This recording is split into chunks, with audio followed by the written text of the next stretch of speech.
The war that never seems to end, terror threats, political intrigue, an uncertain economy. Indeed, many are fearful. We can't control our circumstances, but we can find refuge in the one who does control them. As we begin what for many is an uncertain new year, listen to a message designed to build genuine confidence in all those who live in fear. Please stay with us. From Chicago's Moody Church, this is Running to Win with Dr. Erwin Lutzer, whose clear teaching helps us make it across the finish line. Tomorrow may bring calamity, but tomorrow is in God's hands.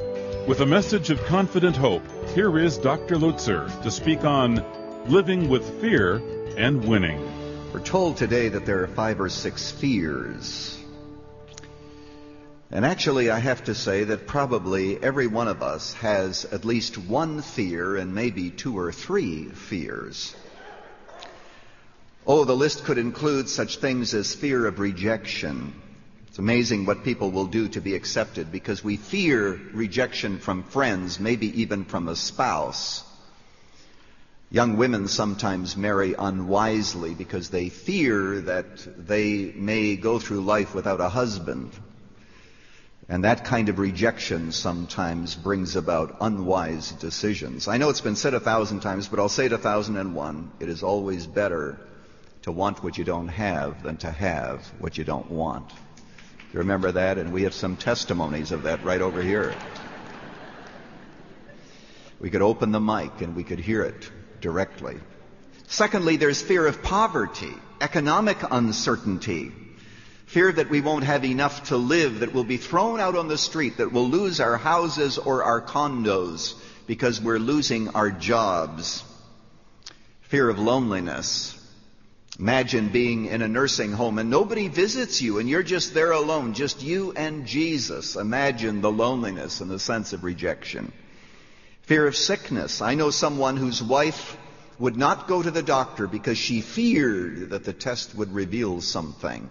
And so she didn't go, and so she died from something that, humanly speaking, was quite preventable. But the very idea of having a test, she'd prefer not to know what was wrong with her body. Fear of violence, we can now add terrorism. Did you buy your duct tape? I spoke to a woman this past week, and she said she bought a lot of it. And now her kids have convinced her to take it back to the store.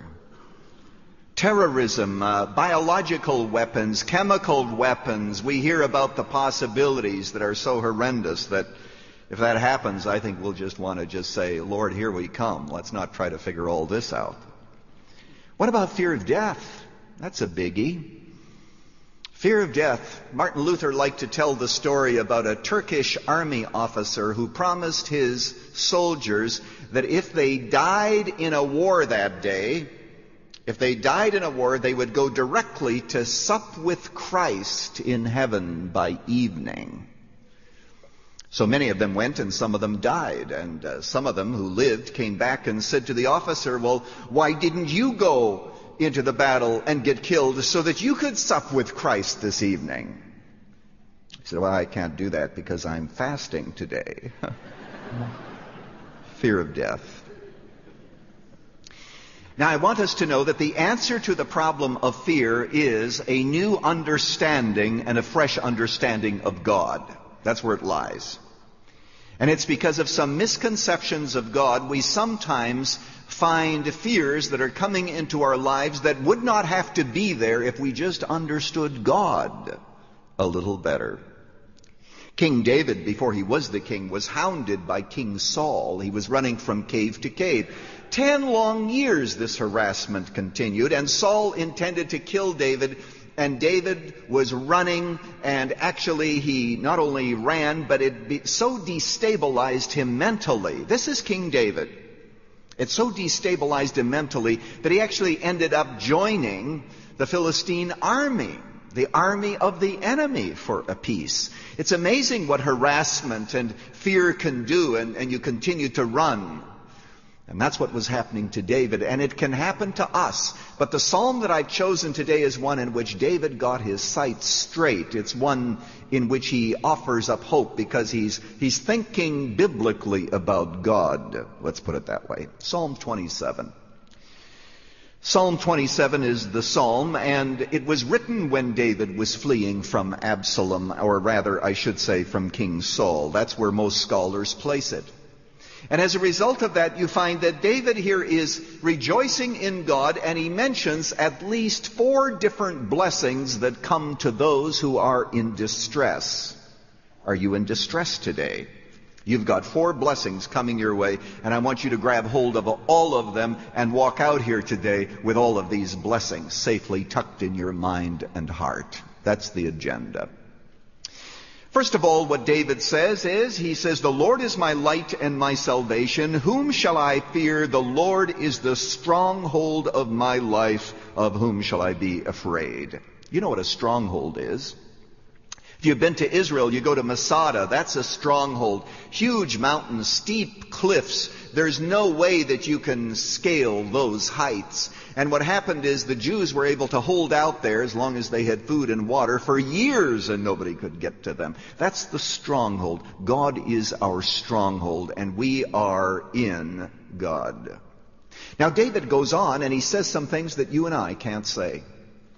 In this psalm, he mentions some promises that you and I can't claim. Notice what he says. "When evil men," verse 2, "advanced against me to devour my flesh, when my enemies and my foes attack me, they will stumble and fall. Though an army besiege me, my heart will not fear. Though war break out against me, even then will I be confident." The part that doesn't apply to us is when he says, when the evil people come against me, they're going to stumble and fall and they're going to vanish away. That may not be true of us. When we preach the Psalms, we have to point things like this out. And the reason is because David could say this because God gave him a promise that he would be king. And so he had this in his heart that no matter what happened, he would live through it. But you and I don't have that promise, do we? Not even Jesus, who always did the Father's will. Not even Jesus discovered that as armies came against him, they all stumbled and fell. No, they nailed him violently to a tree. They crucified him. So how does this